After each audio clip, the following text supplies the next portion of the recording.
This is Hidden Killers Live with Tony Brueski, Stacey Cole, and Todd Michaels. I don't think there's anything wrong with it. I think it's good that you were aware of that. Again, there's nothing wrong with not wanting to have children. There is nothing wrong with that. It's not for everyone. No. When you first become a parent, when you're surprised, oh shit, I'm having a child. It's scary as hell. But I think you would have figured it out. And there's something that does seem to change in a lot of us when it actually happens, but it doesn't for everybody. Right. And it's be impossible to say or no with that. Let me ask you this, Shavaun. When this went to Judge Dwight Moore, who I know I've been giving a ton of shit to, and I think deservedly so, he was operating under the factor that he was rated low risk after his mandatory counseling or training or whatever and how to be a parent. The boxes were checked as attentive and insightful. What the hell does low risk mean if this guy almost murdered his first kid?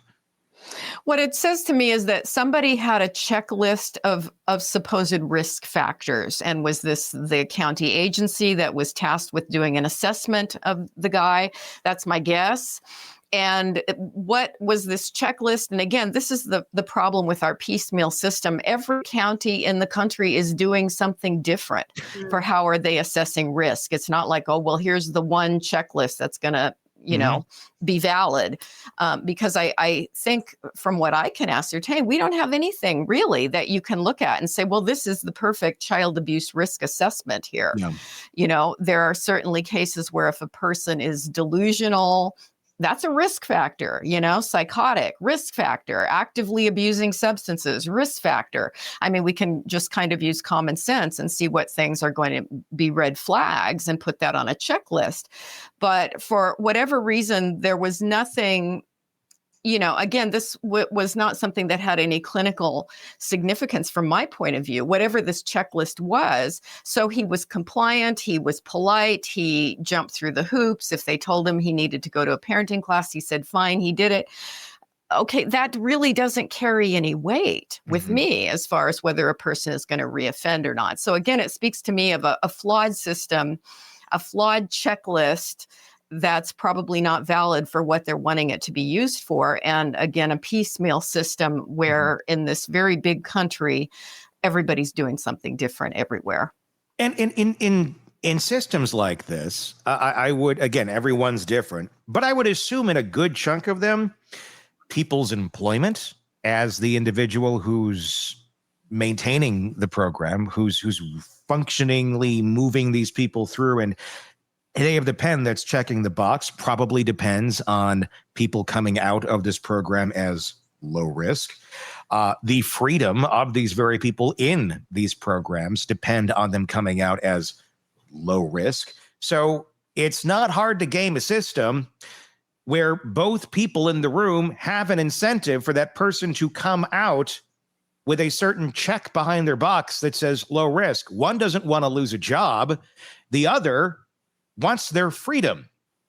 And if it's just, okay, we're going to go through this module now.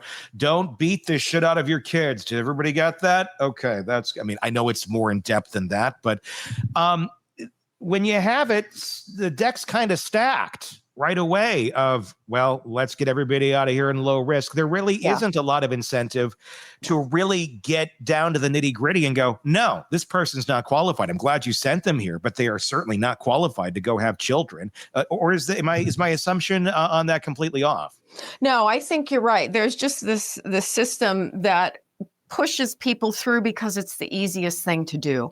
Back in the 90s, I was in private practice in California, and I was working a lot with children. And I, for a time, had a contract with the local child welfare agency where they had kids that were in their system, and they needed someone to do individual and family therapy with those kids. And occasionally I would take some of those cases on.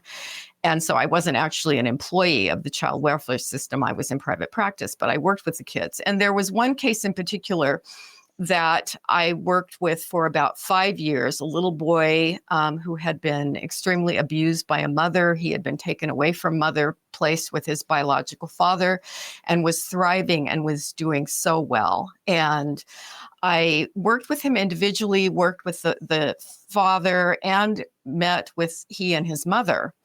And there was so much wrong. And every part of my being said that this lady was dangerous and was not safe. And I wrote report after report after report after report. I can't even remember how many times I was subpoenaed into court to testify. I was fighting the idea of unsupervised visits for him with her. I mean, there was no doubt in my mind that she should not have custody of him, but definitely should not even have unsupervised visits. There were just so many things wrong. Mm-hmm. And after 5 years, the court held off for 5 years, but after 5 years, she was given unsupervised visitation for a weekend with him. And the first weekend that she had him, now she didn't intentionally kill him, but she plowed into the back of a semi-truck driving with him. She came out fine. He was decapitated.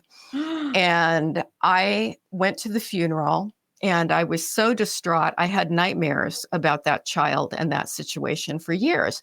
And that was the case that I stopped working with kids. It was after that. I just said, I just can't work with kids anymore. And it still affects me. This is decades later. And so I think if you have somebody working in a situation like that who knows the child, who has an in-depth knowledge of this person, a checklist isn't gonna be the thing that you're going on. I mean, if somebody was working with this father and knew him really well, had ever been in his home, they would have been able to say, I don't have a good feeling about this guy having another baby here, and just letting go of the reins. And the question then exists, why do you exist in the equation if they're not going to listen to you? Yeah. If they're not going to take the input of the expert who I mean, it's not your child, so it's not that you don't have a dog in the fight. You are emotionally invested with the child. So I'm not trying to take away from that whatsoever. But if they're not going to take the advice of someone, a third party on the outside who didn't give birth to the child, I guess I should say, but genuinely cares and is genuinely saying this is not okay. But then we're giving the authority to someone who has no education and no knowledge in the department for which you have studied your whole life, and then somebody else gets to decide what your opinion is worth. This is not a system that's remotely functioning. Again, it's like, okay, well, our new director of, or our new head of surgery here, well, he played operation a lot as a child, and since then he's been working at the local Family Video, which has been closed down for the last 7 years. And he's going to be the head of surgery now. But he really he's read a couple books in his life, and he's watched a lot of television. But we're going to let him decide the weight of your findings. Mm-hmm. Yeah. It was really a life-altering process for me watching that whole thing happen, and And I have a lot of compassion. You and I have talked before about the difficulties being a CPS worker. I have compassion for the workers. And at the same time, we'll hear cases where, why wasn't that flagged? Why wasn't that followed up on? And we all get so angry and upset about it, Well, and oftentimes the answer at the end of the day is not because people didn't want to, it's because there's not people to do it. They don't have enough. Yeah. They have hundreds of kids on their caseloads, and I've had a lot of those folks as clients for PTSD induced by their job and the things that they'd seen in their work, and their sense of powerlessness and not able to make the impact that they wanted to make. And it's a mess. In America, we seem to have a system that is not equipped to do the job that it should be at all in those capacities. And rather than fix that problem, rather than go, let's get more people qualified in here. Let's have an army of people for this. Let's go to war against this shit rather than apocalypse now. Let's go to war against this and go and help these children. But we don't do that. We end up just deciding, you know what? We're better at having faith in shit. So let's go have some false faith in the goodness of people rather than actually getting good people in here to help the situation. Mm-hmm. It's I'm glad we solved all of America's problems today in the child welfare system. But certainly a light that just needs to keep being shown on this shit. I know it's an icky topic. People don't like to hear about it. And if you have your family and everything's great and wonderful, this is somebody else's problem until it's yours, until your kid gets involved with somebody that's not the greatest, until someone you know, someone you care about ends up in a situation like this. Oh, it doesn't happen to my family. The fuck it doesn't. Dig a little deeper. You may not find everything to be so rosy. And more people need to be screaming about this. It's insane that this is how our system works. Yeah, And it's all right in front of us. It really is.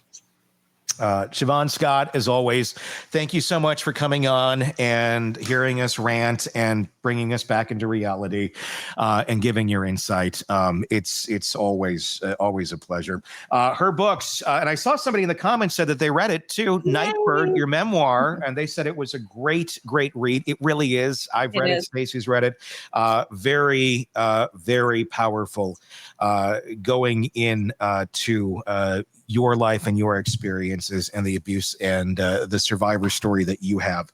And of course, The Minds of Mass Killers, your other book, also available wherever books are sold. Go check all of that out. You guys, let us know in the comment sections. What's your thoughts on everything we just discussed? Do you have a better way to save the world than we do? Whatever your thoughts are, please tell us in the comment section on YouTube. Just search Hidden Killers with Tony Brueski wherever you are to find us, and also do press subscribe. That's going to wrap up today's edition of Hidden Killers Live. For Todd, for Stacey, for Shavaun, I'm Tony Brueski. We will talk again real soon. Want more on this case and others? Then press subscribe now and don't miss a moment of true crime coverage from Tony Brueski and the Hidden Killers podcast.